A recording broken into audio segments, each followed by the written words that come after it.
চট্টগ্রামের ফটিকছড়ি উপজেলার প্রাইভেট মাদ্রাসাত 12 বছর বয়সী এক ছেলে শিশুরে বলাৎকারের অভিযোগে মামলা দায়ের করেছে শিক্ষার্থীর মা। ফটিকছড়ি পৌরসভার বিবিরহাট সিটি সেন্টারের চতুর্থ তলাত দারুল আসকা ফয়জিয়া মাদ্রাসার 3 শিক্ষকের বিরুদ্ধে এই অভিযোগ উঠছে।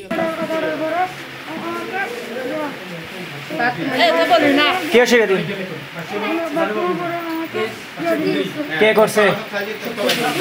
হুজুরের নাম কি? হ্যাঁ, রাব্বি হুজুর। আজকে নাকি কালকে? মানে প্রতিদিন করে, কিন্তু ভয়ে কাউকে বলো না, এরকম নাকি? আজকে কিছু হয়েছে তোমার সাথে? কালকে রাত্রে হয়েছে।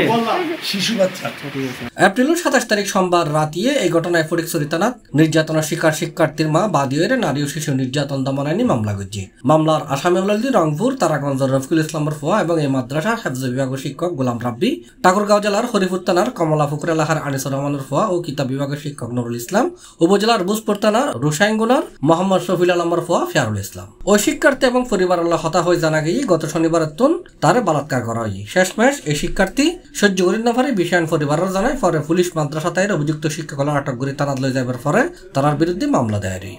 ওরা বলতেছে মিথ্যাটা, সেজন্য পুলিশ বলছে যে সত্য মিথ্যা যাচাই বাছাই করে তারপরে আমাদেরকে। আপনার বিরুদ্ধে কি বলাৎকারের অভিযোগ উঠেছে? আমার বিরুদ্ধে ওরা একটা বলছে।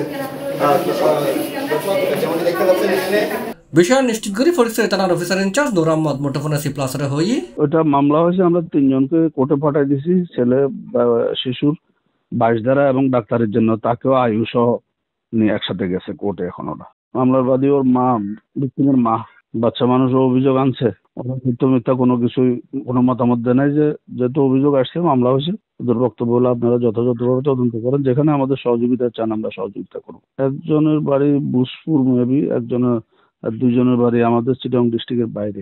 এই রকমের ন্যাক্কারজনক ঘটনায় এলাহাবাসীল ফুসুইটি তারা ব্যাকুনি এই ঘটনার নিন্দা জানাই। এলাহাবাসীল হই শিক্ষকল বিশেষ করে যারা নৈতিক শিক্ষা দেয় এই মাদ্রাসার উজরল যদি এই রকমের চরম অনৈতিক হাজত নাজি জড়ায় তৈলি শিক্ষকলের প্রতি সমাজের যে দৃষ্টিভঙ্গি, যে সম্মান ইয়েন কিভাবে থাকিব।